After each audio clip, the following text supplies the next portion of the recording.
Hi dears, welcome back. ഇന്ന് നമ്മൾ 8ാം ക്ലാസ്സിലെ മാത്സിൻ്റെ തുല്യ ത്രികോണങ്ങൾ എന്ന് പറഞ്ഞ 1ാമത്തെ ചാപ്റ്ററിൽ പേജ് നമ്പർ 22-ലുള്ള 5ാമത്തെ ക്വസ്റ്റ്യനാണ് ഡിസ്കസ് ചെയ്യുന്നത്. ക്വസ്റ്റ്യൻ ഇതാണ്: ചിത്രത്തിലെ എ ബി സി ഡി എന്ന ചതുർഭുജത്തിൽ എ ബി സി ഡി ഇവ സമാന്തരമാണ്. ബി സി എന്ന വശത്തിൻ്റെ മധ്യബിന്ദുവാണ് എം. ഒരു ചിത്രം തന്നിട്ടുണ്ട്.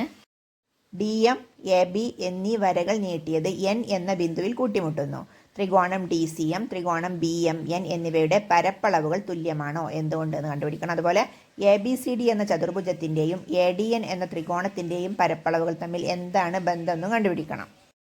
അപ്പോൾ നോക്കൂ, അതിൽ ഫസ്റ്റ് ക്വസ്റ്റ്യനിൽ ആ രണ്ട് ത്രികോണങ്ങൾ ഡി സി എം എന്ന് പറഞ്ഞ ത്രികോണം, ബി എം എൻ എന്ന് പറഞ്ഞ ത്രികോണം, അവ രണ്ടിൻ്റെയും പരപ്പളവുകൾ തുല്യമാണോ എന്നാണ് ചോദിച്ചിട്ടുള്ളത്.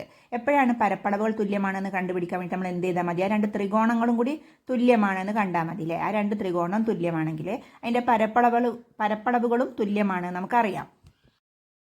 അപ്പം അത് കണ്ടുപിടിക്കാൻ വേണ്ടിയിട്ട് ചിത്രത്തിലേക്ക് നോക്കുക. ബി സി എന്ന് പറഞ്ഞ ഒരു ലൈനിൻ്റെ മധ്യബിന്ദുവാണ് എം എന്ന് തന്നിട്ടുണ്ട് അല്ലേ? ബി സിൻ്റെ മധ്യബിന്ദുവാണ് എം എന്ന് പറഞ്ഞാൽ എന്താണ്? C M is equal to M B അല്ലെങ്കിൽ ബി എം അല്ലേ? സി എമ്മും ബി എമ്മും എന്തായിരിക്കും? തുല്യമായിരിക്കും. അപ്പം നമുക്ക് എങ്ങനെ എഴുതാം?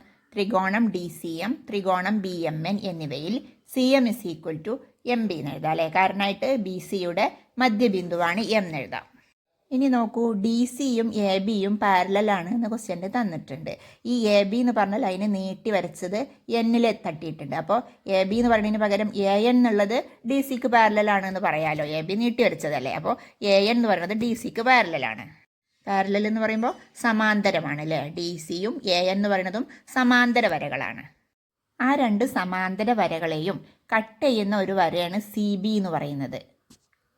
അതുകൊണ്ട് തന്നെ അവിടെ ഉണ്ടാകുന്ന മറുകോണുകൾ തുല്യമായിരിക്കും അല്ലേ? രണ്ട് സമാന്തര വരകളെ ഒരു വര കൊണ്ട് കട്ട് ചെയ്യുമ്പോൾ ഉണ്ടാകുന്ന മറുകോണുകൾ തുല്യമായിരിക്കും എന്ന് നമുക്കറിയാം. അപ്പോൾ അതുകൊണ്ട് തന്നെ ഡി സി എം എന്ന് പറഞ്ഞ കോണും എം ബി എൻ എന്ന് പറഞ്ഞ കോണും തുല്യമായിരിക്കും.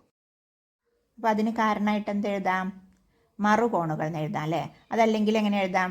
ഡി സി എ എൻ എന്നീ സമാന്തര വരകളെ സി ബി എന്ന വര കൊണ്ട് ഛേദിക്കുമ്പോൾ ഉണ്ടാകുന്ന മറുകോണുകളാണ് ഡി സി എമ്മും എം ബി എന്നും അല്ലേ?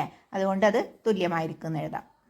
ഇപ്പോൾ നോക്കൂ, ആ രണ്ട് ത്രികോണങ്ങളിലെയും ഓരോ വശം തുല്യമാണ് നമ്മൾ കണ്ടെത്തി. അതുപോലെ ആ വശത്തിൻ്റെ ഒരു ഭാഗത്തുള്ള കോണും തുല്യമാണെന്ന് കണ്ടെത്തി. ഇനി മറ്റേ കോണും കൂടിയും തുല്യമാണെന്ന് കണ്ടെത്തി കഴിഞ്ഞാൽ ആ രണ്ട് ത്രികോണങ്ങളും തുല്യമാണെന്ന് പറയാൻ പറ്റും.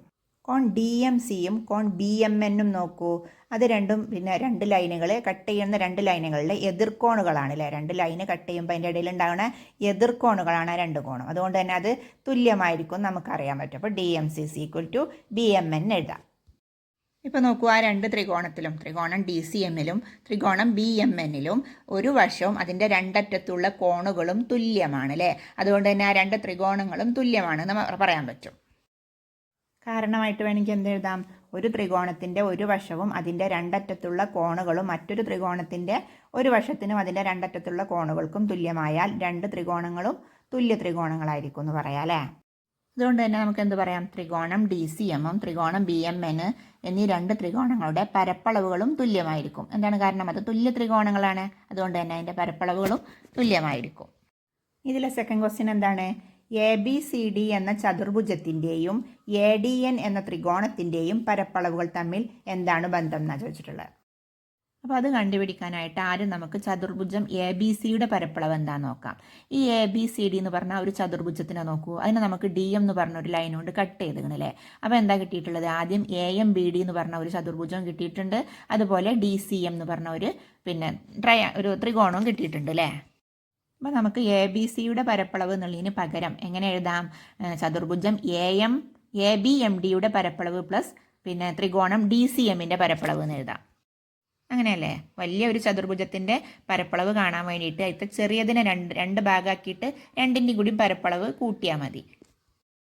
അതിൽ ഡി സി എം എന്ന് പറഞ്ഞ ആ ഒരു ത്രികോണത്തിൻ്റെ പരപ്പളവിന് തുല്യമാണ് ബി എം എൻ എന്ന് പറഞ്ഞ ആ ഒരു ത്രികോണത്തിൻ്റെ പരപ്പളവ് എന്നുള്ളത് നമ്മൾ തൊട്ട് മുമ്പ് ചെയ്തു അല്ലേ?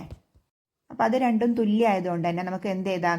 ഡി സി എമ്മിന് പകരം ബി എം എൻ എഴുതാം. അപ്പോൾ നമുക്ക് എന്ത് എഴുതാം? ചതുർഭുജം എ ബി എം ഡിയുടെ പരപ്പളവ് പ്ലസ് ത്രികോണം ബി എം എന്നിൻ്റെ പരപ്പളവ് എന്ന് എഴുതാം അല്ലേ? ഇപ്പോൾ നോക്കൂ, ആ ഒരു ചതുർഭുജത്തിൽ എ ബി എം ഡി എന്ന് പറഞ്ഞ ആ ഒരു ചെറിയ ചതുർഭുജം അല്ലേ, അതിൻ്റെ ഏരിയക്ക് ആ ബി എം എൻ എന്ന് പറഞ്ഞ ആ ഒരു സംഭവം കൂടി കൂട്ടി വെച്ചാൽ എന്താ കിട്ടുന്നത്? ഒരു വലിയ ത്രികോണം കിട്ടുന്നില്ലേ? എ ഡി എൻ എന്ന് പറഞ്ഞ ഒരു വലിയ ത്രികോണം കിട്ടുന്നില്ലേ? അപ്പോൾ നമുക്ക് എ ബി എം ഡിയും ബി എം എന്നും കൂടിയും കൂട്ടി വെച്ച് എഴുതുകയാണെങ്കിൽ എന്തെഴുതാം? ത്രികോണം എ ഡി എൻ അല്ലേ? ത്രികോണം എ ഡി എന്നിൻ്റെ പരപ്പളവിന് തുല്യമായിരിക്കും എന്ന് എഴുതാം. അപ്പോൾ നോക്കൂ, ചതുർഭുജം എ ബി സി ഡി എന്നാണ് നമ്മൾ തുടങ്ങിയത് അല്ലേ? നമ്മൾ എത്തി നിൽക്കുന്നത് എവിടെയാണ്? ത്രികോണം എ ഡി എന്നിൻ്റെ പരപ്പളവിലാണ്. അപ്പോൾ ചതുർഭുജം എ ബി സിയുടെ പരപ്പളവ് ഈസ് ഈക്വൽ ടു ത്രികോണം എ ഡി എന്നിൻ്റെ പരപ്പളവാണ് എന്ന് പറയാമല്ലേ? അപ്പോൾ അത് രണ്ടും അതിൻ്റെ ഏരിയ എന്തായിരിക്കും, അതിൻ്റെ പരപ്പളവ് എന്തായിരിക്കും? തുല്യമാണ് എന്ന് പറയാം. അപ്പോൾ നമുക്ക് എങ്ങനെ എഴുതാം? ചതുർഭുജം എ ബി സി ഡിയുടെ പരപ്പളവ് ഈസ് ഈക്വൽ ടു ത്രികോണം എ ഡി എന്നിൻ്റെ പരപ്പളവ് എന്ന് എഴുതാം. അപ്പോൾ വീഡിയോ എല്ലാവർക്കും ഇഷ്ടമായിട്ടുണ്ടാവുമെന്ന് വിശ്വസിക്കുന്നു. ഇഷ്ടമായാൽ ലൈക്ക് ചെയ്യാനും ഷെയർ ചെയ്യാനും സബ്സ്ക്രൈബ് ചെയ്യാനൊന്നും മറക്കല്ലേ. നമുക്ക് അടുത്ത വീഡിയോയിൽ കാണാം. ബൈ.